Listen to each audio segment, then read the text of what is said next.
नित्य कुंज विहारिणी नमः। चाहे आप किसी भी आश्रम में चले जाओ, वो आश्रम वाले अपना धन तो आपको कभी नहीं देंगे। ठीक, आश्रम वाले अपने अपने आश्रम में भगवान को ताले में बंद रखते हैं। भगवान के पुजारी हैं और भगवान के मंदिर, भगवान की दुकान, व्यापार है सीधा सीधा।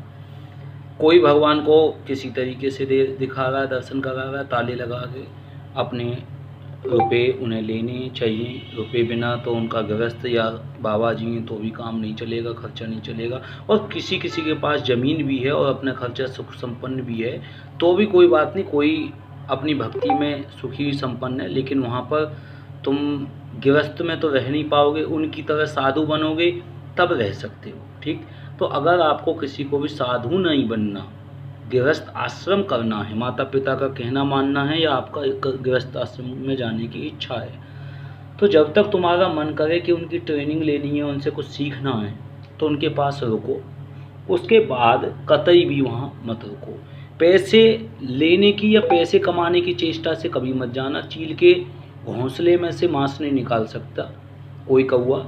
और वो सब लोग जो है उस धन के पूरे मास्टरमाइंड ने, वो तुम्हारे हाथ में न धन आने देंगे न तुम्हारे हाथ में रखने को देंगे। ठीक, तुम मांगते हुए अच्छे नहीं लगोगे। इसलिए नौकरी पे तुमको रखेंगे तो छोटी मोटी अपनी लकड़ी सेवा या कोई और सेवा वो दे भी दी तुम्हें, भंडार की या कुछ और, तो वो नौकर की तरह ट्रीट करेंगे। उसमें 6,000, 8,000, 10,000, 12,000 से ज़्यादा रुपये देंगे नहीं रहना खाना। अगर आप एजुकेटेड हो तो अपनी एजुकेशन से जो आपने काम किया है, वृंदावन के किसी भी आश्रम की बात बता रहा हूँ, किसी भी आश्रम में नोट कमाने के उद्देश्य से कभी मत जाना। और भागवत आचार्य बनकर आप विजय प्राप्त कर लोगे, इतना आसान नहीं है। आपको 5-5 साल, 10-10 साल, 20-20 साल भी लग जाएं, तब आपकी भागवत लगनी शुरू ना भी हो पाए। और किसी किसी का भाग्य होता है वो मेरी वीडियो सुनेगा भी नहीं, देखेगा भी नहीं, वो जाएगा सीधे अपनी भागवत कर लेगा। कोई कोई जैसे अनिरुद्ध जैसे हैं, वो बचपन से अपना लगे हुए हैं। अगर आपने अपने 30 साल अपनी पढ़ाई में दे दिए हैं, 28 साल, 30 साल, और अपनी इंग्लिश की एजुकेशन सीबीएसई बोर्ड की या किसी भी प्रकार की करिए, आप इस्कॉन मंदिर से जुड़े हुए हैं या किसी भी प्रकार से आप वृंदावन आते जाते हैं, तो अपने काम को कभी मत छोड़ना।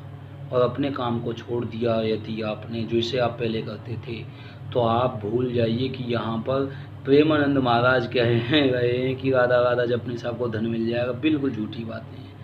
महाराज कितना भी राधा जपोगे, जितना राधा आप जपोगे उसका फल वो आपके गुरुजी को ही मिलेगा। क्योंकि जो लोग आएंगे प्रणाम करने, वो आपके गुरुजी को करने आएंगे, आपको तो प्रणाम करने नहीं आएंगे। और आपको कोई एक आध आके दे भी गया 100-200 रुपये, तो आपके जो ऊपर वाले हैं बॉस, आपके बड़े गुरु भाई, वो देख लेंगे, गुरुजी शिकायत कर देंगे, आपको अच्छा नहीं लगेगा। आपको सिर्फ और सिर्फ भजन करके नितांत बाबा जी बना के नए बच्चों को जो फंसाया जा रहा है, चाहे प्रेमानंद फंसा रहे हैं खूब कि बाबा जी बना रहे हैं, नए नए बच्चों को राधा राधा जप करवा रहे हैं, तो उनके जप का फल कौन पा रहा है? भैया प्रेमानंद पा रहे हैं। और वो जो बच्चे कर रहे हैं उनको भगवान की प्राप्ति तो हो रही है, सीधी बात है, भगवान तो मिल रहे हैं। लेकिन नाम रूप से ही क्या भगवान मिल जाते हैं? भगवान चल के आ जाएंगे आपके पास में? इस कलयुग में तो ऐसा कोई भी नहीं है। मुझे पूरे वृंदावन बताओ जिससे भगवान मिलने आते हो। मूर्ति रूप में सबके पास है भगवान, हर दुकान पे है। मैं तो कहता रहा हूँ, हर जो है आश्रम एक दुकान है, उसमें अलग अलग प्रकार, कोई गौरी गोपाल का आश्रम है, कोई गौरी गोपाल की दुकान है, कोई श्री हित राधा केली कुंज है, तो वहाँ पर श्री राधा वल्लभ श्री हरिवंश की दुकान है। कहीं पे जो राधा वल्लभ श्री हरिवंश, कहीं बांके बिहारी की दुकान है, कहीं पे जो कोई तटीय स्थान की दुकान है। हर जगह पे अलग अलग पेड़े का स्वाद है, किसी में मेवा ज़्यादा तो किसी में मीठा ज़्यादा। इसी प्रकार से गुरु हैं, इसी प्रकार के नाम हैं, इसी प्रकार से सीता राम लक्ष्मण हनुमान जी वाले हैं। कोई सुदामा कुटी है तो कोई मोर कुटी है तो कोई मलुक पीठ है।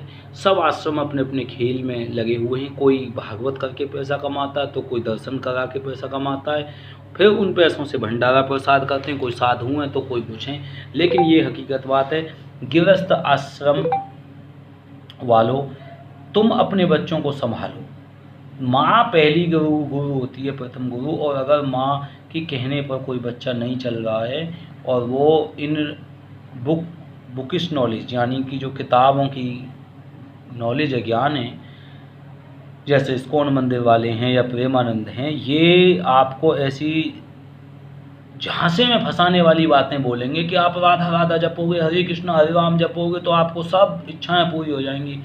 भैया कभी नहीं। आप में एक गुण तो आ जाएगा कि आप बुरी आदतों से तो छूट जाओगे, लेकिन आपकी इच्छाएं पूर्ति हो जाए ये कभी नहीं हो सकता। आश्रम वाले ही आपको जो है यूज करेंगे, आपके धन को खाएंगे। आप बैठ के नाम जप कर रहे हो, उसका प्रताप जो यश कीर्ति मान सम्मान फैल रहा है, वो आपसे जो छोटी मछली को बड़ी मछली खाती है महाराज। प्रेमानंद के नीचे बैठोगे तो प्रेमानंद आपको भोगेगा, हैं, उसको यश कीर्ति मान सम्मान मिलेगी।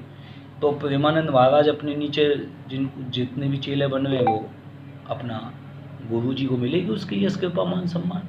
तो ऐसे है यहाँ। अगर कंपनी में काम कर रहे हो तो भैया आपको तनख्वाह तो मिल रही है कम से कम 10,000 15,000 20,000 30,000 जितने पे तय हुए हो वो मिल तो रही है, एक हिस्सा तो मिल रहा है धन के नाम पे।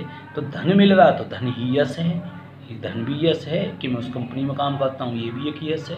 और यहाँ आश्रम में काम करता हूँ, फ्री में काम करूँगा, अरे ना यश मिल रहा, ना मान मिल रहा, ना सम्मान मिल रहा, ना धन मिल रहा। इससे ज़्यादा बढ़िया नाम दीक्षा ले लो, कंठी ले लो और अपने कंठी छोड़ो, तिलक छोड़ो, नाम चल रहा है तो चलाओ, नहीं तो अपने घर पे भजन जितना बना 1 घंटा आधे घंटे 10 मिनट बहुत बढ़िया, सांस सांस में रमा लिया नाम बहुत बढ़िया, अपने नाम को लिख लिख के समय मिला तो उसमें रमा लिया अपने आप को बहुत बढ़िया। अपनी जॉब अपनी नौकरी करते हुए जो अपने घर पे भजन कर सको वो सबसे बढ़िया। अपने गृहस्थ आश्रम को पालो।